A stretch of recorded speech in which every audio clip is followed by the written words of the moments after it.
We are live, coming here with a brand new Stir the Pod podcast show. I'm your host, Trevor, and tonight we are joined by Andy. Andy, how you doing tonight?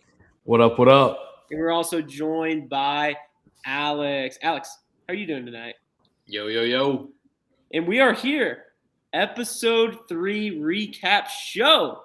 And let me tell you, are we still staying hot, boys? I feel like this was another pretty good episode. What did you guys say so? Yeah, I think episode 1 flowed very well into episode 2, and episode 2 flowed very well into tonight. Good challenge, good drama outside of it. I don't feel like we're wasting a lot of time in the episodes, which I feel like in the 90-minute era is something that kind of hurts these seasons. But I feel like we're not wasting time. We're getting stuff done. Good elimination at the end, close elimination. So, yeah, I think overall it was a really good episode tonight. Andy, what do you have? I loved it. I think the challenge is 3 for 3 on episodes so far. I actually, going on top of the 90-minute episodes, I actually caught myself during one of the commercial breaks looking up the MTV schedule to figure out if it was 60 or 90 because I wanted it to be 90. Because there was a lot going on. It was not dragging on. And when I found out it was 90, I was like, let's go. I'm in. So I loved it.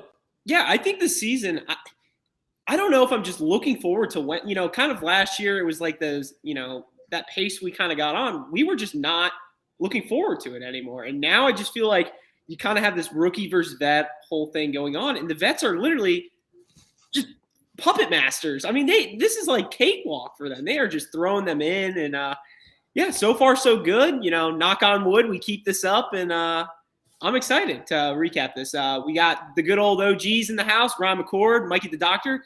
Welcome MTV Malik. Love War Challenges, and it is in the house. Love to see that. I feel like all the drama was necessary to push the story and narrative forward, and I think that is spot on tonight. I think everything that was used tonight, it wasn't forced. It was just perfect. It was great by production. And, as much as we like to shit on production, it was a great episode by them tonight. I think, we kind of had it all, kind of like Alex said. And yeah, Ryan McCord says rookies are dropping like fucking flies. And absolutely. So let's dive right into the recap. And Alex, the streak continues. What is this? Are we from last season on to now? Are we at 5, 6? In a row? I think so, probably. Because I think the streak got broken late last season and it picked back up. Obviously, episode 1 of this season, it couldn't happen just because it was the first episode. But yeah, I think – and it's almost even more impressive because I think what the streak is going to be now is the 4 correct people walking in the house first. Because it's most of the time 4 people. It's going to be the 2 elimination winners and their 2 partners, unless they are still partners together. But yeah, I think tonight we had Emmy and Devin and Ed and Tori all being the first 4 people in the house. I mean, that's just so classic. Do you think they're getting out of the cars and let's say CT's the first one or whatever, or whoever the winners are? Do you think they're just all right, you guys have to stop. Let's let these – it's like VIP coming through, let them in, kind of bounce around. Has to be, right? Full smirk on that. So beginning of the challenge, kind of slow start, and then we get into Nelly T boot camp. I mean, that is just so classic. I mean, is there a person that is better than Nelly T on TV right now? That dude is just full smirk 24/7. Whatever he touches just turns to gold, very El Presidente-esque. Anything else? What do you guys take away from that scene? I just think it was full smirk. It was awesome. It was awesome. And Nelly's he's not only the perfect guy for it, but he's the only guy in the house that could pull that off. I don't care if it's someone bigger than him. No one is funnier than him. But he's in really good shape. He's a very likable guy. And I think if they were to try to have a Corey's boot camp, no one would give a shit. And if they tried to do a Fezzi's boot camp and he had him running the 40 and doing a couple 3-cone drills, no one would care. Like Nelly T was just the perfect and only guy for it. Otherwise, that wouldn't have been a thing. So hats off to Nelly. Yeah. Okay, Squid writes the song choice was top tier. And that's the thing. Like we said, one clap for the production crew. Last season they killed it with the soundtrack. And, even this season, it's been solid so far. Nelly is really coming into his own and becoming a pleasure to watch every time he's on.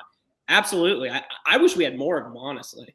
Alex, what'd you think? Yeah, I think Nelly T at this point has maybe the highest ratio of times that he's on screen to times that he's making you laugh when he's on screen. It's almost like he's almost batting 1,000. Like when he's on screen, whether it's like just in the house or a confession, definitely when it's a confessional, he's making like he can't not make you smile or laugh. Like he's so good coming on screen.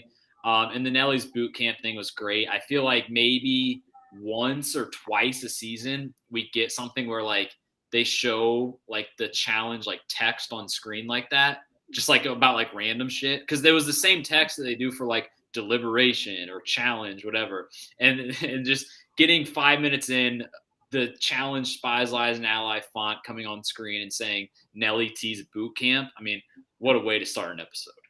Absolutely. After the boot camp, we kind of got into some foreshadowing. We had the Big T foreshadowing, which, I was thinking about this throughout the episode, and we kind of hinted at it the past couple episodes. But again, when do you make that move to start, taking out a vet and going for it? I mean, Tori, not to get too far ahead, was obviously thinking about it tonight. Obviously, like I said, I think you just keep going with the rookies. And, the thing is Big T that big of a threat? Like, I know she threw, but people forget, Andy, when you make that face, she did throw in Anissa versus Tori, and Tori went home. So what do you have to say? Yeah, but to say that she's a threat, I think is a little too far. I mean, correct me if I'm wrong, but the only reason she got that power was because she was paired up with CT at the time. CT is absolutely a threat. And Big T just decided to pull the trigger, which, like, again, more power to her. She's got balls. But that doesn't necessarily mean you're a threat in my mind. No, absolutely. I just think it's it's kind of like a loose cannon. You don't know with Big T. Like if she gets in power, it's very drunken power-esque. You don't know what's going to happen. Yeah, so you just try to choke that off right away. What was that, Andy? Bust her toe, kick her out. You never know. I also loved how she brought it up when she was talking about it. She was like, yeah, last season when I was in power, I threw her in, like acting as if like she had power for more than 60 seconds of all last season. It was big CT in power last season, to clarify. Correct. Alex, anything on this? Well, I think maybe, not to jump ahead too much, but I think maybe who had the most impactful conversation of the night might have been Kyle. And when they were talking about who Tori should throw in, and she really wanted to go for Big T, and I think just it kind of ties back to like, is it too early to throw a vet in or not? Kyle kind of put it perfectly. Like in and of itself, sending Big T in probably would have had no consequences. Like she either loses or a rookie loses, not a big deal. Big T was probably the vet at the lowest of their line. But what that does is it opens Pandora's box. Like it allows, Kyle to say, oh, I don't like Fezzi, I'm going to go for him. Or Devin, I don't like Josh, I'm going to go for him. Like it basically cuts off the alliance that they had going, the truce that they had going. And so like the move, I think they could have gone for Big T. And I know, we're kind of jumping around, but like they could have gone for Big T, but what that would have done would have just had more implications later down the line. Absolutely. Go ahead.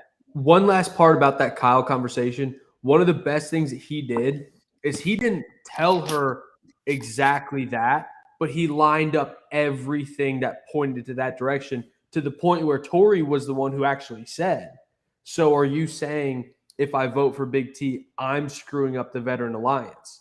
She was the one who concocted that because Kyle gave her so much ammo. And then he said, I mean, I don't know. I'm not necessarily saying that, but it was like, you kind of are. So that was a veteran move by Kyle. No, absolutely. And we'll get into it, but I like the comment from TJ Hill. Welcome to the chat. Tori's getting shit on Twitter. Does she deserve that? I don't think Tori did a bad move tonight. I feel like she's just one of those players that's always going to get shit regardless, until she wins and proves herself. What do you guys think about that? Uh-oh.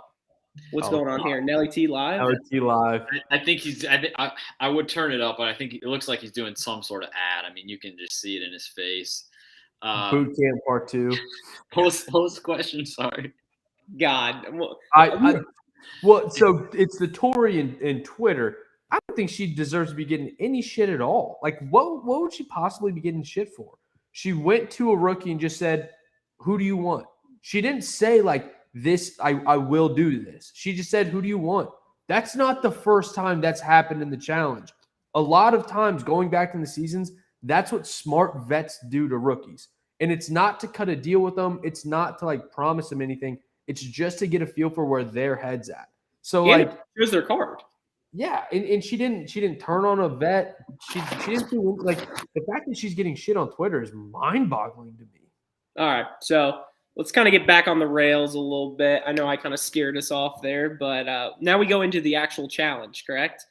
Yeah. And the challenge itself is basically, you're just jumping off a cliff, retrieving this device, and you're kind of just basically, you have to get a key first. Is that what it was? A key underneath like the pillar to get the box, which was in the cave, swim out of the cave, go on the boogie board thing, and then basically drop off that device or whatever, correct?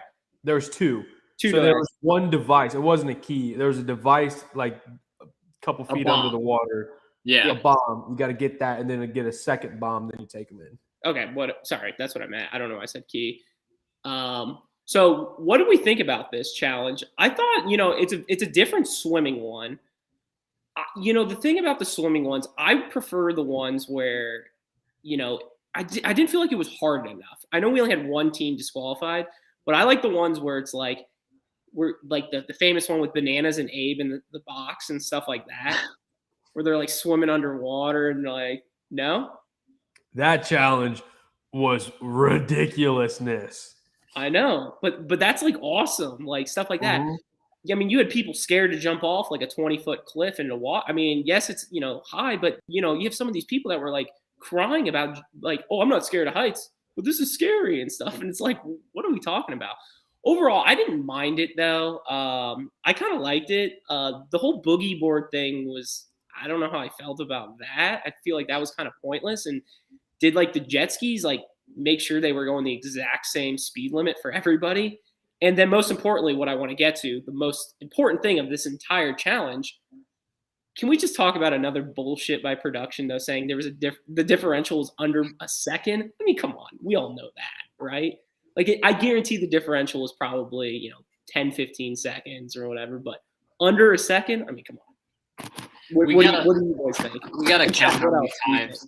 We got to count how many times they said this is the closest challenge or closest elimination we've ever had. But overall, yeah, like you said, I liked the challenge. I thought it was good. I feel like it was rare that you get something this early that seemed to be so difficult, even though like only one team DQ'd. Seemed like it was like hard for everybody with just like the amount of waves that were like going in the water. I think the best version of this challenge would have been something that was like what we saw, but with like one or two more checkpoints. Like maybe they get their bombs and then there's like a puzzle. And then once they finish that, they have to like run a mile, whatever it is. I feel like that would have been the best version, but I feel like it would have been better to do something like that 8 episodes from now with like only 6 teams left. And because of that, because there's 15 teams left tonight, it kind of made sense to just like shorten it up, make it just, one little thing, like jump in, get the thing. Yeah, I also don't like hanging on to the wave runner. Who knows what speeds they were going. I just don't like that in general. But overall, I thought the challenge was good. Yeah, and like you talked about the jet ski there, I just don't like bringing other variables into it that you can't control because you're going off literally 45 seconds is going off of somebody else driving the boat. It's not like it's just you swimming or it's all on you. It's completely, a different variable. One thing I want to hear from you, Andy, how'd your girl look? I see the chat. Okay, Squid writing about her. What Which did you one? think? Which one? There are a lot of bad girls on this season, and Michelle is looking just. But I think from a challenge perspective, I was not a fan. I was like subpar. Like I did not think this was a good challenge because I mean you guys alluded to it. The jet skis is something that's totally out of everyone's control. Seeing the water, especially in the cave, it was all over the place. Like there were waves going everywhere. So it's really like, can you really say that Ed and Tori were the best swimmers? Or like, did they just get like lucky waves? You know what I mean? Like, Yeah. it wasn't a real swim. And what I think it was CT maybe even alluded to it. And like, they cut to the scene. It was just like chaos. So, like, I thought there was just too much randomness for me to determine like who actually was the best team. So I wasn't a huge fan, but it was entertaining. It was fun to watch. I think it'd be a really fun challenge to do just because like it'd be I mean, you jump off a cliff, you swim through a cave, you ride on the back of a jet ski. Like that's pretty badass, but at the same time like I wasn't a huge fan. But Michelle is bad. Yeah. How about both of the guys losing their shorts during it? I see a couple people in the chat writing about CT full moon. I mean, that's pretty classic. And then how about like what Tommy, right? Tommy just completely dying. Yeah, I mean, that came out of nowhere. And I'm curious because if you rewatch it, and he said he got a concussion and actually tested for it. The only place I could see you getting a concussion is jumping into the water. Like if you jump in wrong, I didn't. Or hit your head on a rock. Yeah, because again, a lot of those people when they were going through the cave, they were right like on the rock. So if he got like a blindside like wave that just smoked him in the wall, because when you're jumping in off the cliff, no one was diving. Like everyone was jumping in feet first. So there's no way it could have been the jump. There's just no way. So it had to have been like bumping into the wall. That's literally the only option. One thing I do want to bring up: if Jordan Wisely was in this challenge, would he have done a backflip into the water? Yes or no? I think the only thing that may have stopped him from that was the fact that it seemed like all four people jumped in pretty close together. So depending on who he is jumping with, they might have stopped him. But I mean, Jordan would have got the gold, right? I mean, absolutely. But Andy knows for sure if Wes was in this challenge, he probably would break an Olympic record in swimming. I mean, I would fucking hope so. Guy sees water and talks about how he's an Olympic swimmer. God. Wes versus Phelps, who wins? Oh my God, Wes in a heartbeat. All right. Anything else stick out about the challenge? I feel like they did about 6 teams to start, like 3 different heats of like showing what actually happened, and then they did the classic like play a song, speed it up, go through all the teams, and then that was it. And then they kind of said that, hey, Ed and Tori won. Anissa did do the rules right after commercial break that TJ had just said. Did pick up on that. Which was weird. Why was that not Casey? I don't know. Casey, yeah. It wasn't Casey. Is Casey on the hot seat? Well, she might be on the watch for something. We'll get into that. So that happens. So we had only one team quit, and Ed and Tori won. And then kind of after that, I mean, they go back to the house, and we kind of see that scene of Kyle. Excuse me. First, correct? We see Kyle talking to Tori. I mean, first off, why was Kyle even out there? Can we talk about that? I mean, he's about as firmly in the vet alliance as you could imagine. No, but it was more of like Big T just pulling Tori out there, and then Kyle was just already there, and it was just kind of like awkward. Oh yeah, because it was Big T and Tori, right? So it made sense for those two to be talking, and then Kyle's just kind of there giving, like I said earlier, giving very sound advice. Absolutely. So that happens, and like Do you think that could have been Kyle? Because I think you're right in the sense that Kyle is in the Vet Alliance, but Big T's whole thing was she is in the Vet Alliance, but she's low woman. Yeah. Sorry, pardon me, 2021 on the totem pole. Do you think Kyle could think that he might be one of the low men on the totem pole from a Vet Alliance? Because that would be my perspective of the only reason why he has any skin in the game to have that conversation. Now, it's funny you bring that up because I feel like Kyle, like when you look at him, he doesn't have that many alliances or anything, but he always slides to the final. Like, you know what I'm saying? Like slides to the finals or the top 5 or whatever it is. Like he's always like, you know, when he's in these final eliminations, it's like 4 guys left or 5 guys left. I mean, you're down to the wire. It's like anybody can go in at any time. So I don't know. He just kind of slides under the radar. It might be a radar watch, but yeah, I feel like Kyle right now doesn't have like a very strong number 1 or number 2, but he has about 5 or 6 like vets that are really good that aren't going to vote him right away. Like people like him. I feel like to Andy's point though, like probably somewhere in the back of his head is like if Tori pulls the trigger on Big T tonight, maybe next week Fezzi gets power. And at this point, the vets have decided that they're just, you know, all those rules are out the window. And if Fezzi's going to go for somebody, it's probably going to be Kyle. And so, yeah, I mean, we've seen before that Kyle is like a very sneaky, good political player. And I don't know. I think he has a good alliance. It's just a matter of the number 1 guy going against him has proven that he can easily win a challenge or beat him in elimination. So that's probably, I think, what was going through Kyle's mind there. Yeah. Andy? Well, I was just going to say, don't forget, Fezzi called out the fact that I had Kyle above him in my power rankings. Let's not forget that. And he will always stay there. And so will Nelly and anyone who I'm ranking with Fezzi in that pool. So after that, we kind of finally saw Tommy go home, which is Tommy like one of like, I want to say like the nicest challengers of all time. Like he's just like a good guy. Like, you know, coming into the season, we absolutely had no idea anything about him. And he's just like a likable dude, like pretty chill. I don't know how he's like a, you know, 4th grade teacher and he just, you know, kind of bails. I mean, when was this filmed again? Like November, December? No, I think it was probably around February. February. So do you think he just told the school like, hey, I'm like taking like a little month vacation or something? Because they were still in school, right? What if he was teaching virtually from come on. from the challenge house? You see like Nelly T in the background. Dude, that would be something. Could you imagine being in that 4th grade class? He's like, I got a substitute today, and it's just like Kyle on screen. Come on.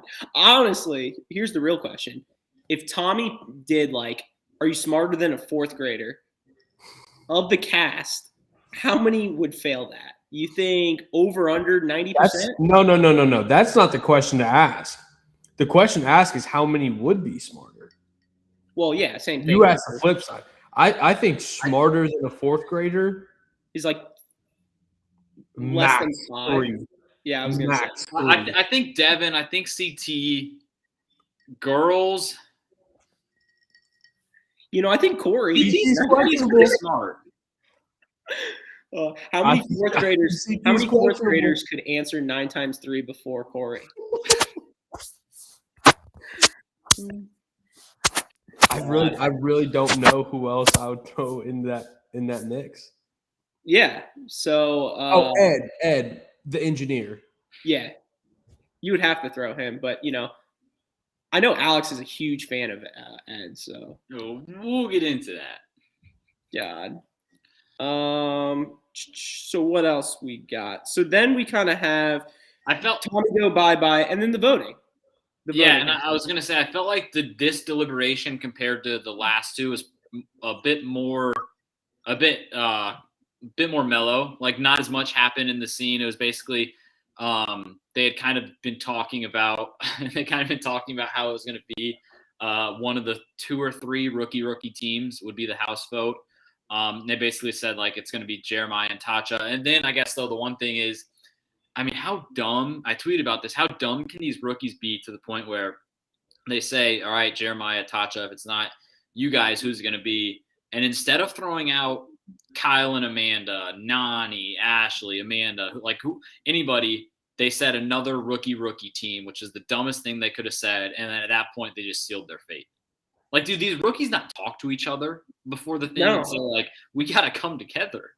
God, absolutely not. And it just makes no sense at all. Yeah, Andy, you got anything? No, I'm good. What else? So then the voting happens, and Jeremiah and like Alex said, they're all going against each other. You have the two rookie teams kind of clashing, and then obviously Jeremiah and Tasha get voted in. How about what's his name? Devin calling it out, saying, "Hey, girls, this could just be a girls' elimination. We don't know." I mean Devin's smarter than everybody. God. Besides that. That is true. See, and that's the thing. I think what Devin is really good at is calling out the obvious, because everyone else is just so damn dumb that they just don't even think about that. Like, that thought never even crossed anyone's mind. And Devin was just like, oh, well, Tommy had to leave. So it would make sense if they just did a female elimination. So all he did was just bring that up. And now, I mean, that's why Devin is the smartest guy on this season, because he just like uses common sense. Like, that didn't take like a Nobel Peace Prize to piece together that, like, oh, you know what? They might do this twist. It's just like, wait a minute. The numbers are off. They'll probably correct them.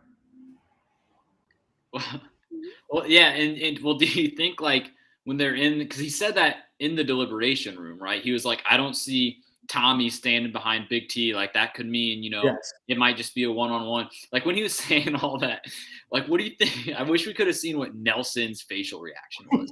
Like, do you think as Devin was talking, Nelson was kind of looking around the room like, who the fuck is Tommy? God. Very Spider-Man meme-esque, just like pointing, like, who? So yeah, I mean, that voting happens, and like we said, Tasha and Jeremiah go in.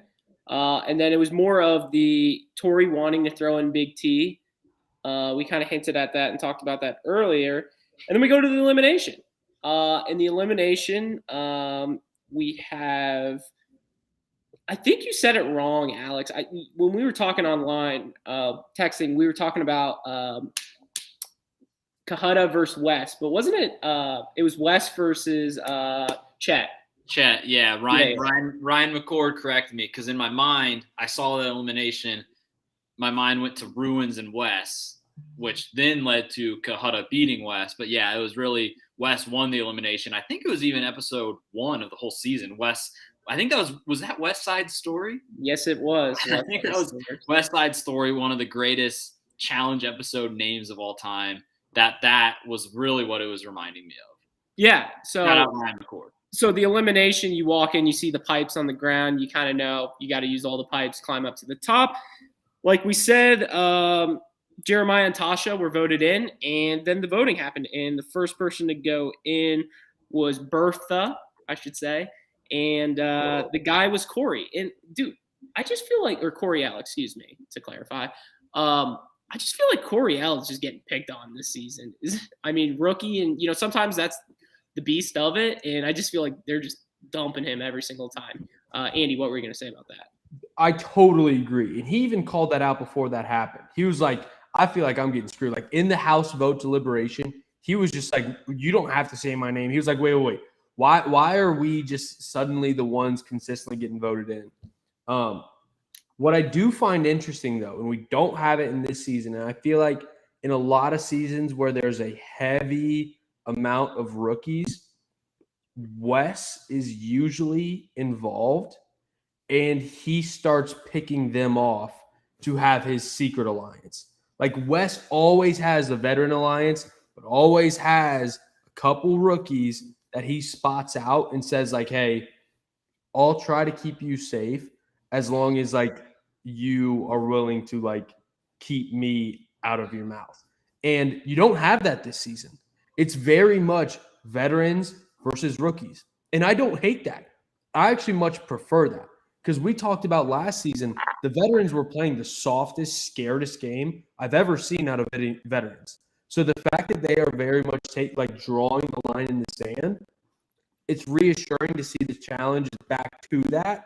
But at the same time, there's no, at least from what we've seen, no under the table handshakes, no like, hey, I mean, Corey, yeah, you're getting the shit into the stick. Like, if we work together, I'll try to make sure you get out of these eliminations and don't just keep getting thrown in. So I think you're spot on, but I do think if Wes was on this season, Coriel would be a prime target for Wes to go in and say, look, you want to get out of the eliminations for once, I can make that happen, but you got to scratch my back too. Yeah, absolutely. TJ Hill writes, do you guys see that Bertha had a cut on her nose during all the interviews? And let me tell you, did not notice that until Andy texted our group chat and said, it looks like she's going in. So I think it was during the interviews or the confessional or whatever scene, the deliberation, excuse me. That's when they showed it. So we kind of knew it was going to be something physical. Well, we thought it was physical, but sort of.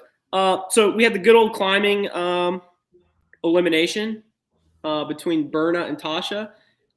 There was no guy elimination because of Tommy going home. And what'd you guys think of this one?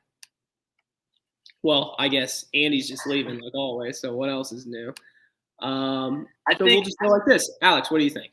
I think I liked it. I don't think they really could have, like, now that I'm thinking about how they basically made it only girls, I don't think they could have done it. They could have done it together with a girl and a guy, and they could have done it separately, but they just would have ran out of time in the episode. But the challenge itself, I liked. It seemed a little too hard to like really be that entertaining because it seemed like it was a close competition throughout, which obviously is good. But it seemed like when either of those two got any sort of momentum, they went down and they like were stumbling like just a little bit, struggling with it just a little too much to like really enjoy it. But the elimination I did like, it was something where it's just like something that you can't prepare for. Like who does something like that? But at the same time, I feel like typically the better challenger would win it, but it's not a shoo-in. Those are the types of eliminations I like, and I feel like this was an example of it. I feel like on paper, those two are probably pretty similar, but Bertha being an acrobat, I feel like definitely helped. Yeah, like you said, I see like those eliminations I like where it's kind of a toss-up. You could throw two people, and it's not like, maybe if you're an experienced climber, you're obviously better in that circumstance. But, yeah, I mean, I don't know. And Andy is back. So, Andy, what do you think about that elimination? It was good. It was entertaining. It was very suspenseful. But it gave me, and I really hate even drawing this comparison, but it gave me Nelly T and Corey playing soccer vibes. With the flaming soccer ball, and they literally had to adjust it because they were both just so miserable. I didn't think this was that hard of a challenge. And I'm sure I'm wrong. I literally have to be wrong because it took them so long and they kept failing so many times. But I just don't see how this is that hard. Like this type of challenge has been on the challenge before in some capacity. And this was the worst performance that I've ever seen for a challenge similar to this. Well, what I don't understand, I think if I'm doing this elimination, I think the first thing I do is line up the longest poles to the smallest poles. So you can just grab and go each time. And like, I just felt like they were grabbing poles longer and they were just all over the place. And, once they got flustered and stuff, it was game over. And, they had to restart and all that. But yeah, I totally agree with you, Andy. I think Yeah, I just completely agree with you. So, Alex, anything else or? No, I mean, I think it was pretty good. Yeah, like you said, I feel like that was something that made it harder than past versions we had seen, because I feel like the past times it was like 8 or 10 pulls, whatever, but they're all the same length. You all know where to put them. And so they just kind of made it, they always say like these, this season, the eliminations are harder and all that crap. What do you think of kind of how they handled Tommy leaving and just saying that it was a girls' day? I was fine with it because just from the standpoint of I kind of wanted to see like a new guy face brought into the mix, but at the same time, you got to speed this season up. We still got, even though they did it kind of in a roundabout way tonight, we still got rid of one guy and one girl. Like if you bring back a replacement, it kind of just throws off the numbers even more. I know. I'm so happy they did an elimination compared to bring someone on, because I don't want the season to be 25 episodes or 30 episodes. I'd rather just keep this format, get a guy and girl eliminated the entire time, and let's just keep this thing rolling. I see some people going against it, but yeah, I mean that's basically it. I think of the episode, we had Berna win. Berna basically chose CT. What else is new? I mean, such an easy pick, and then you had Big Jeremiah form, Big T and Jeremiah. So another team just completely out of nowhere. Add that to the total, and yeah, that was our episode. So pretty straightforward episode. I do want to bring up something I saw in the chat, and Love by You wrote, "Yo, the season is getting shit ratings. LOL." I mean, we talked about this in the preview show. We talked about in episode 1. Why do you think it's getting shit ratings? Who's carrying the show? It's all rookies, and there's like, who's your biggest name besides CT? And I don't even think I think you're right, but I don't even think you can say CT's carrying this season. No, I don't either. It's such a non-factor, but you're spot on. Like he's the biggest name you'd recognize, but yeah, I don't know who's carrying this season. I mean, I feel like from season to season, I mean, this isn't like, I feel like from season to season, you're going to get people who are new to that season and people who watched last season and like are dropping off. And I feel like there's probably a lot of people in the past couple seasons, especially after last season being 20 plus episodes, who are just like, why do I need to put myself through 5 more months of another season? Like, fucking shorten the seasons, make it 13 episodes so that you can buckle in, strap in, pay attention to it for a couple months in a row, and then you're done. Then take 3 months off. Whereas like, and this is a theme we talk about a lot in terms of like the eras of the challenge. The era that we're living in is pumping out seasons as quickly as you can. And when you do pump them out, stretch them out as much as you can and bring on as many people in the season. And so I feel like from season to season, there's just naturally going to be fans who drop off. Well, yeah. And we talk about, let me go back for a split sec, how I said CT carrying the season. I mean that as the poster child of the season or whatever ahead of time. As of right now, CT probably has 2 confessionals this entire season so far. Maybe. Yeah. Okay. I thought you were questioning me there. No, I was looking at you. But I just think, I see people writing Devin's. I think Devin has been carrying this season. Like during the episodes, he has been carrying it. But is Devin a poster child? I would say no, he's not. I think you need some of these people. Like, I saw Theo trying to get back. I think Theo is a good grab to get. I'm not saying he's the best, but it's someone big enough to come back. Realistically, as much as people don't want to see him, like Johnny Bananas or someone like that, as much as you hate him, he brings eyes to the show. So, like, people like that. But here's my thing, Trev. I think everything that we've said is very logical.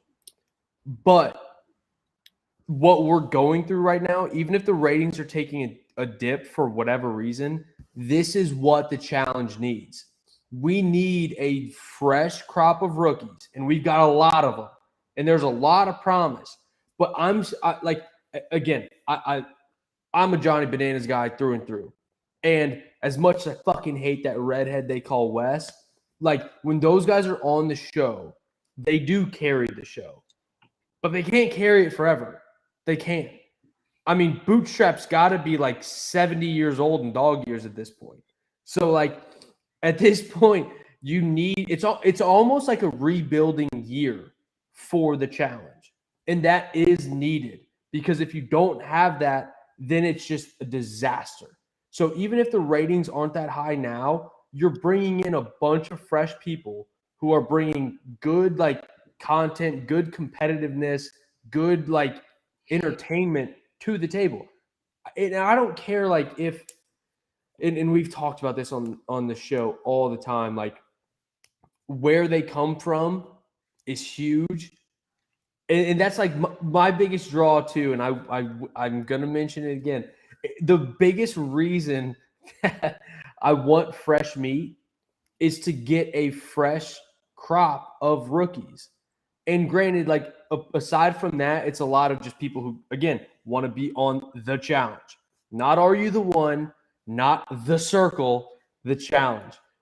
But I think they've done a good job with this set of rookies of getting people who like aren't just sitting in the corner saying, "Oh my gosh, this challenge is so hard," and "Oh, I miss my friends and my family." Like the rookies here are entertaining. They're competitive. Like this is a very, very good group of rookies that will carry the challenge forward. So I don't care if the ratings dip. This is what this show needs right now. I think personally, what we need, I see people writing in the chat, I'm sick of the spies and all this dark crap that's been going on. Realistically, I think they just need to go back to the roots. Like, who says no to like Battle of the X's 3? Well, I think could you imagine Wes and Kellyanne as a team? Like, how awesome of a team would that be? See, but you run into the same issue of how long are you going to ride that pony? One season, that's it. Then you just do Battle of the X's, whatever. Well, see, but hear me out. Let me go this route with you.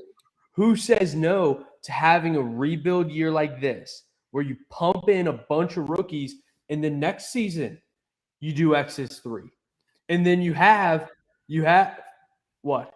Is the delay that bad? No, but I'm saying you can't do that right out of the gate because you need some fresh blood first. So that way you have a mix of the Nelly T's and Bernas, because we all know that's not lasting more than a fling. Well, first off, that team would never happen. You know what team would happen? Ashley and Nelson. Well, so hear me out though, Trev. You got Nelly and Berna, then you got Ashley and Hunter, then you have the Wesses with Kellyanne. I mean, shoot, insert Kellyanne, Joanna. I would love to see that. I mean, you got to have that balance, and I think MTV's setting that up right now. I really do. Come on, we all know that ain't happening. I mean, the chat is on fire tonight. I love you guys. Fresh blood. They've had like 300 rookies in 4 seasons. Yeah, I feel like we're now I feel like the pod is now at a point where we're just in full on how to save the challenge mode, even though we're saying that the season is good so far. But I mean, like, I feel like, think about like 8 calendar years ago when we're in like fucking, when we're in, and we're in put a nickel in Alex. We're going back-to-back seasons of Rivals, X's, free agents. Like, that is the simplest era of the challenge, but the most fucking effective. The best era of the challenge is when we had those going every week. Like, now they hype it up as like there's going to be 20 episodes. We have 20 rookies in this season. Like, there's spies and you're turning enemies and blah, blah, blah. And like, this week Kells is partnered with Tori, and now Tori's with Devin, and Devin's with Ed and Emmy, and like the teams are always changing. Like, no, just put 2 people together, say they fucked one time, and we're good to go. And keep them partners for 14 episodes. And we all enjoy it. Keep Bananas with Nani. Keep Nani with any of the 10 guys that she's gone for. Now Casey, maybe have a progressive team there. Like, just keep them together and just like have that be a season. And we'll all love it more than the spies and like, the dark and we're in a bunker and all of this shit. Well, yeah. I mean, at the end of the day, you just need, I think, to go back to the roots, make it as simple as possible. I mean, it's as simple as possible and just go from there. God, some of these teams you guys are writing in the chat are just unbelievable. I mean, God, Bananas and Natalie, Nani and insert rookie here. I mean, the only person I would like back, actually the team that I would want is Nani and Johnny Riley. Ooh. But here's the thing. They're not even really exes. It's just they like mingled and like had a good time together, but they just throw them together. And that's awesome. Oh, yeah. That's how they always make pairs. Yeah, let's not overlook the Bananas and Frank rivals comparison because they had some fucking beef on Twitter. I know, but I don't even think they met each other. Well, how in this hypothetical format, how could we get Tony back on the challenge? Bloodlines, family lines. What, was Shane? Or no, his kids, you mean? No, Yeah. yes. Well, Amanda's got a kid. So Amanda and her kid, Corey and his multiple kids, Tony and his multiple kids. I don't know if Corey has kids anymore though. God, he hasn't said it once this season. I haven't been reminded in a few months. Although I did catch Corey not only in a Subway commercial tonight, but in a Teen Mom commercial tonight. Interesting. He was all over the place. God, this chat has some great teams. I mean, this is awesome. So I'm game for X's 3. I think that should be the move. I mean, Kara and Kyle, like that'd be electric. Jordan and Tori. Tony and Camilla. God, Tony and any girl in the house. So, what else we got tonight? We got segments, Alex? Yeah, I mean that we covered the whole episode, right?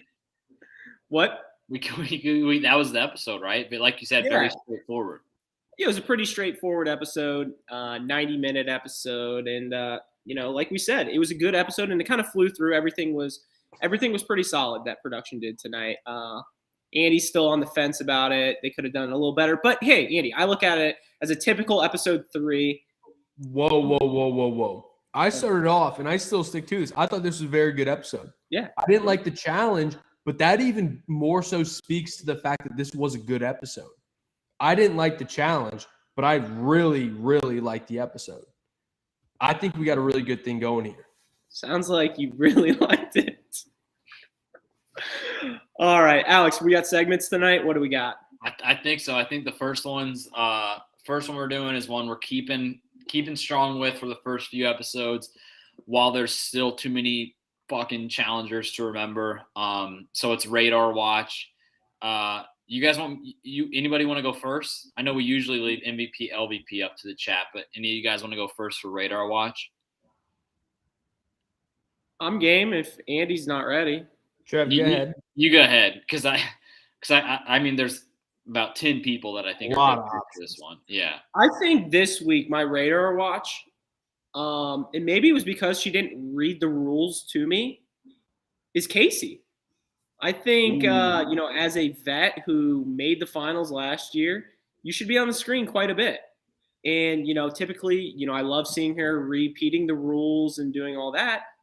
And you don't really see her at all. So my Radar Watch this week is the Casey. Great pick. I'll go next. And I'll follow up with Casey's, I think, pseudo lover at this point. My Radar Watch is Nani. Who? Exactly. I know Casey had a confessional, and it was when Tori brought up Big T in the House vote. And Casey was like, why is she bringing that up?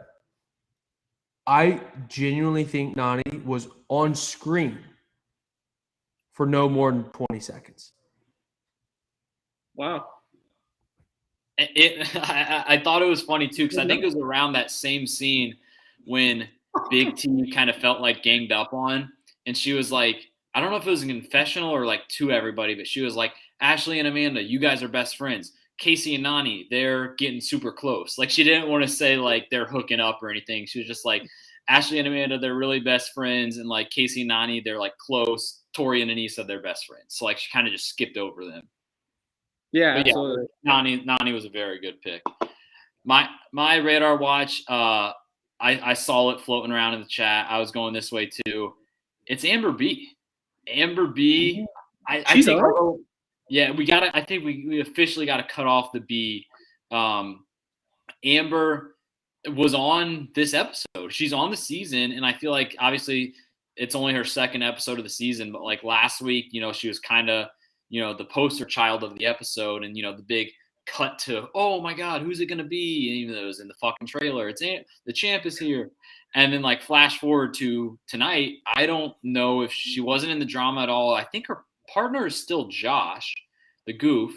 I don't. Another person. Yeah, might have had one confessional. But yeah, I mean, just the fact that you have one of the 3 challenge champions on the show right now who just wasn't on screen at all. I'm going Amber. Yeah, honestly, a big radar watch honorable mention might be the vets in general. I feel like this was a very rookie heavy episode. And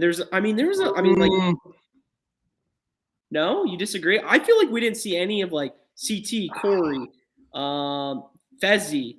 Kyle had a small team. Josh, the goof. But you can't overlook Nelly T's boot camp. And part of Nelly T's boot camp was also Corey and Fezzi and the whole Kyle, Tori, Big T whole thing. And same with just Big T and Tori in general. But the thing, how I look about that, Andy, that scene right there was what, a minute of tonight's episode? But it was a big part of it. I mean, yes, it was. No. The whole Tori, Big T. No, yeah. I'm just saying there's a lot of vets out there that are just there. I feel like the past couple episodes, this episode and the last episode, I don't want to say the rookies are carrying it, but they're just thrown in the fire, so they're in the elimination. So they get most of the air time compared to these vets is what I'm saying. I should have rewarded it that. Get the fuck out of here. What were some of the rookie drama though? What do you mean? From tonight? Like taking out, like not looking at the elimination or the challenge. What rookie like scenes can you even remember? Well, from the challenge, I mean, you had. I just said no challenge, no. Sorry, your magic jack was all over the place. I couldn't hear it. God. So, Andy, like I said, wait, where'd he go? All right, well, he's gone. So maybe we'll just drop that.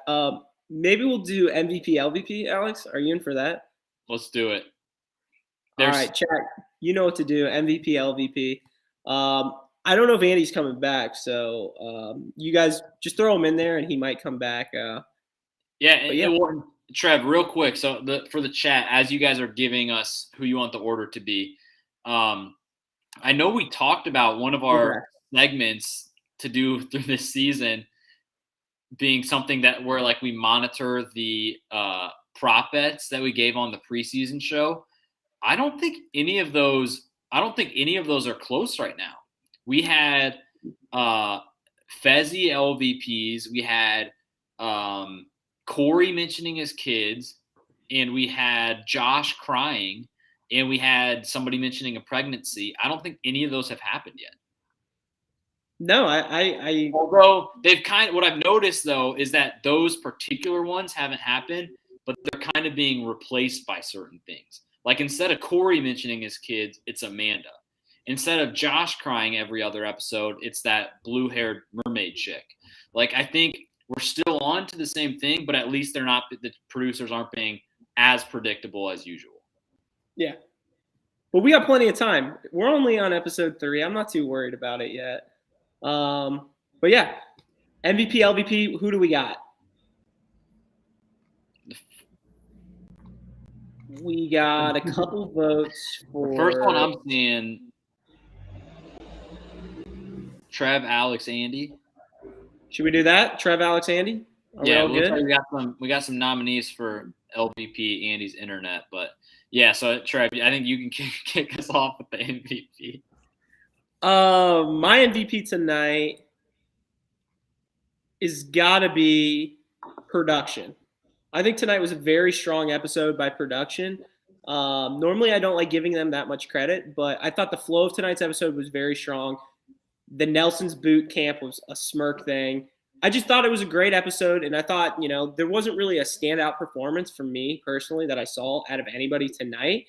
And I just think production did a great job. Flow was great, and that's all you can ask for. So MVP tonight, production. That's a great pick, and I'll be honest, I was gonna, because I'm next, right? I think I was Correct. next. I was gonna go production, and I think what almost makes it more impressive is the fact that, like, as a whole, I know we're only doing it for this episode, but as a whole, we can all agree that, like, this season's been really good so far. Not like amazing, but like really good. And the cast is below average. Like the veterans are below average as a whole. The rookies are like God knows who. We've only had a couple jump off the screen. And so, like, when you can do a lot in 3 episodes, when you can do a lot with not a lot like talent on screen, I feel like that just means production's fucking doing their job. Mm-hmm. Absolutely. So, Alex, your MVP, what do we thought? My MVP, I'll go with my backup then because I was going to go production, but I'm going to go Ed. Oh, you can't do Ed after you trashed him last week. I'm going Ed.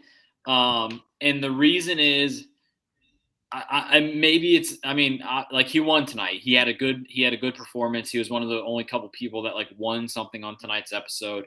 And I just feel like he's starting to convert me over to liking him. I'm slowly getting rid of the impression where he was like running on like Ed from the circles here.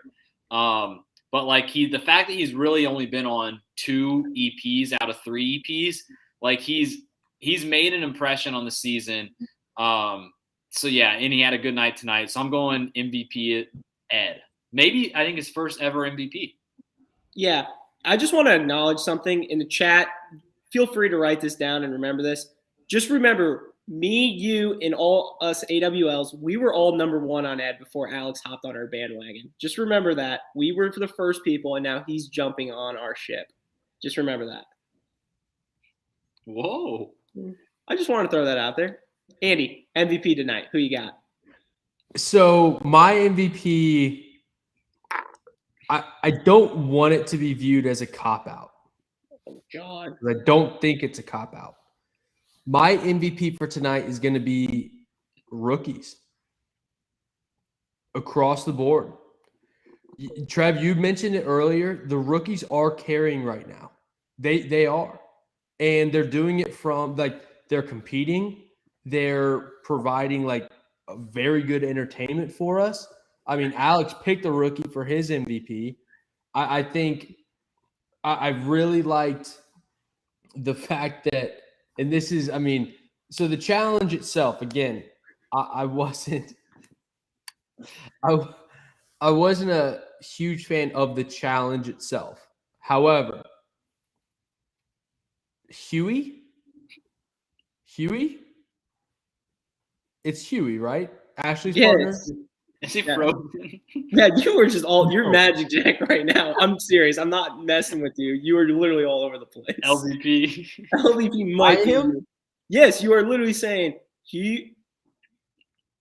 And then you're looking like Nom in the face. Huey.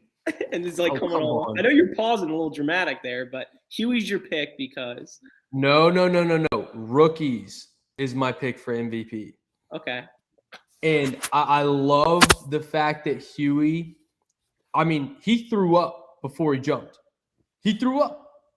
And in recent seasons, you would have seen someone go up to that elimination and be like, oh, I'm so scared. Oh, TJ. Oh, Mr. TJ, I'm too scared. I'm not going to do it. And he fucking did it. Like, I love watching someone on this show who goes into a challenge and is like, this is bananas, even though I don't think it was bananas. He was like, this is too much for me. He literally threw up. In the second TJ said 3, 2, 1, he jumped off. That's the type of people that we need on this show. Tommy was butt-ass naked, finishing the challenge, got a concussion, and had to leave the show. He wasn't quitting. He didn't miss his fourth graders too much that he had to go home. He stuck it out until, like they said, you are physically like incapable of performing. And the rookies are also being very competitive and showing out in the eliminations. So, like, I think the rookies put on a good show today, and I think they're putting on a good show in general. So they're getting my MVP pick. Interesting. Very interesting pick. Andy, your LVP tonight. God, see, the LVP is tough for me because I personally don't think anyone stuck out as like someone who like had a bad episode, who made the wrong move, anything like that. So I think my LVP is going to have to be Coriel. Okay. He's just, it's very clear he's got a target on his back. It would not surprise me at all within the next 2 episodes if he goes into the elimination at least one more time. It might be next episode. If it's not next episode, it's the one right after. So I think he's just really like just fucked. Like that's really the reason why he's my LVP is because like he's got nothing going for him right now. So, and again, I don't know what he could have done like to try to fix that, but he's screwed. Yep. Alex, LVP tonight. Who you got? I got one person in mind who's a challenger on this season. I'm not going to go that route. I'm going to go an inanimate object, although I'll keep that person in mind for honorable mention. My LVP for the night, I'm going to go with noses. Oh, come on. I'm going noses because you had not one, but 2 busted up bleeding noses tonight on 2 pretty attractive females. Like you had in the challenge, the first competition of the night, you had Michelle bleeding from her nose like nonstop. Coriel, I think, made a pretty smart decision, like not letting her know that she was bleeding because she probably would have freaked out. But anyway, her nose was just, fucked up from the start. And then fast forward to the elimination and Bertha hits her nose on a pole. So I'm just going noses for the simple fact of like, we see, challenge scars and injuries, but like I would have to rack my brain a bit to remember the last time we saw somebody like hurt their nose and then have to even go back further to like, when was the last time we had 2 hurt noses in once? So like I'm going LVP of tonight's episode. I'm going noses. Ryan McCord, that might be the MVP for comment of the night on that one. But for the last LVP tonight, it's kind of funny that we're gonna have a good old fashioned headbanger, and my LVP tonight is rookies. I think. Whoa! I think one, they're playing a terrible game right now. They are literally just shitting the bed. They're idiots. And 2, I kind of wanted to go against Andy on this pick because he chose them for MVP, correct? Who were the only 2 quitters on tonight's show? What were they? They were 2 rookies. So Andy gave rookies. Who quit? Wasn't it 2 rookies? Who quit? Rookies. Jeremiah. Who? Jeremiah and who was the other person? The girl that went home. Tasha. 2 rookies. And just remember, Andy chose them as MVPs. So Andy supports quitters. Tommy didn't quit. I want that to be out there. Let me finish. Andy wants that. I just want let it be known. Andy supports quitters. He literally gave them the MVP to rookies, a little participation trophy for quitting. I just wanted that to be out there.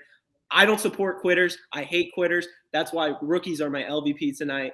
And there's a lot of different reasons, but like I said, most importantly, Andy chose them for MVP and they quit. So wait. Well, now I'm just confused because Trevor just gave the rookies LVP, but I thought Andy had given them an MVP. That is absolutely correct. I just want it to be known that Andy supported a team that quit. That's all I wanted to say. Who quit? The rookies team. Who quit? Give me names. Oh, well, let me put it. Jeremiah. Jeremiah and Tatcha can't fucking swim. Tatcha was literally drowning Jeremiah. Tommy had a concussion. He was deemed medically unfit to compete. I didn't say Tommy. Jeremiah, they couldn't finish. They couldn't swim. They quit. They said no. Finish and quit are two very fucking different things. You had two people. You had one team quit. They didn't quit. What did TJ say? You are unable to do this? Yes, that's not quitting. Quitting is walking up to something and saying, I can't do this. I'm done. That's quitting. What the fuck is that? There's a difference between quitting and losing. Losing means you just fucking suck. Jeremiah and Tatcha sucked. They didn't quit. Wait, time out. Alex, did they not quit tonight, or am I just crazy on that? I think when you have TJ say, "Are you guys done?" and somebody says, "Yes, we're done," I think that's quitting. Tatcha was holding Jeremiah, like literally holding him underneath water. That's quitting. Yeah, but that's true. They couldn't swim. They quit. This is absurd. This is absurd. What do you mean? They quit. I genuinely think that they would have died. But they still quit. So wait. So yeah, exactly. So my question is, Andy, if they didn't quit or anything, what is that labeled as? Dying? No, like so for example, if you're in the middle of a race, they weren't scared. They didn't miss their boyfriend back home. They were about to fucking drown. So then, one, why are you on the show? Two, what? You're literally applauding. You gave these people MVP, and if you can't swim, then why are you on the show? Is Lochte on the show? Is Phelps on the show? I mean, you had had such a minuscule part of this show. I mean, you had what? 15 out of the 16 teams able to do it? Tatcha was holding Jeremiah underneath water. Hey, all I got to say is they quit. I mean, what else are you going to call that? I'm just curious. You said drowning. So if you're in a race and you quit, what is that labeled as? If you say quit, then that's quitting. What do you mean? So if you jump in a pool in the middle of a race and you stop, what is that labeled as? I mean, not finishing the swim. Come on. I mean, this is just ridiculous. And you know it too. Look at that smirk on your face. If you're giving, and this is, so you giving LVP to all rookies is absurd. Because they gave up. They quit. All right. If you want to give LVP to that team.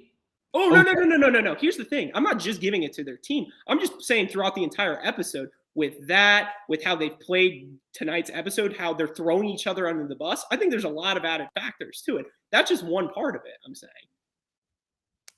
All right. So you're giving it, you're giving it to rookies across the board. Correct. I think the rookies had a very good showing today. Did Tatcha and Jeremiah? No. I mean, I just think they had a horrible showing tonight, but that's what I think. So did Michelle and Berna show and prove that they are threats in the show? Did they still go in against each other and eliminate another rookie? And now who has the numbers now? What did Tori say? It was 14-14. Now what is it? They're rookies. They don't fucking know. Well, that's why they're that's to be expected out of rookies. So you're applauding them for that because you gave them an MVP. No, I'm saying they are meeting expectations. Okay, we'll just rookies don't know what the hell this show's about. That's just what being a rookie is about. But then how do you applaud and give someone an MVP for that? Because for this episode, the rookies showed out. Two girls showed that they're big-time threats. I disagree. One guy refused to quit on a challenge because he was terrified to the point where he was puking. One other guy was willing to literally get out of the water butt-ass naked and complete a challenge, even though he had a concussion. Okay, yeah. Congrats. Congrats on last. Second to last. So, and I think Aaliyah Hope is spot on. Rookies need to talk and get their lines together unless they want to keep going in. What did they do tonight?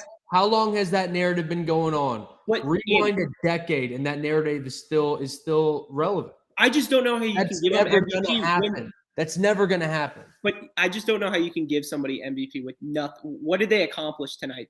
You had two people go in. You had two rookies go home. You had rookies go against each other. They're clashing against each other. So you see Berna's a tough competitor, and that's it? And Michelle, what's his face was literally throwing up pre-challenge and still fucking did it. And how's Tommy he was doing? walking out naked and still completed the challenge. The rookies that we've had in the past 4 years, both of those guys would have quit. Both of those girls would have been just crying and saying, "Oh, this challenge is too hard." No, there's two new threats. Two people just said, "Fuck it, I'm going to complete this thing anyways." So if we talked about so if what's her name, Michelle, would have had the bloody nose and said stop, is that quitting or is that medically disqualified? I just want to label what you have on there. The reason Michelle proved herself today is exactly what Tori said in her confession. Those aren't my words. I'm not the one saying Michelle proved herself. Tori fucking said that, not me. Tori. She Tori's said trying that to get on show. everyone's good side. I mean, let's be real. And even when she tries to be on everybody's good side, she still fucks up, like today. And I think Black Ben said it right. Can we talk about how self-aware Tori is? She sucks. I mean, it's the thing about Tori is I think she kind of she's kind of just has a huge ass ego now. Don't you guys think that too? We kind of talked about that in the beginning. She has to prove herself this season. And I don't know. I think it's very hit or miss for her this season. God, who the fuck? Trev, I get the LVP pick, but I think 75% of your pick is directly geared towards Tatcha and Jeremiah. Well, yeah, rookies went home, and they also went against rookies, and they have no power in the house. So yeah, that's yeah. Well, it's called being a fucking rookie. Name a single time that a rookie has had power in the house. Welcome to the challenge. I mean, I'm sure there's plenty of times when exactly. It's called the challenge. The rookies are always fucked. They always are. And guess what? When a rookie tries to make a deal and cut a deal with a vet, has it ever paid out? Didn't Big T get power the last time she won and broke her toe when she was a rookie? Broke her toe when she was a rookie. Yeah, didn't she? Correct me if I'm wrong, Alex. She had power for literally 30 seconds. Yeah, and she won and threw in people and broke her toe. And let's not overlook the fact that Ed won the challenge. So now Ed is a threat too. So Ed, being a rookie, throws in two rookies. Correct. Yeah. So you think that was a smart play? He's paired with a veteran. To have this whole so for that, Andy, you don't think Tori's going to get picked off eventually? Maybe. I don't know. I just think it wasn't Ed, a rookie, just one elimination, then just won a daily challenge. Okay, but you just said, when has a rookie ever gotten power? And it was literally this episode. No, I gave my MVP to rookies because I think they showed out. Ed was one of those reasons. Yeah. What about Fezzi in his rookie season? Well, Ed is a different breed. LOL.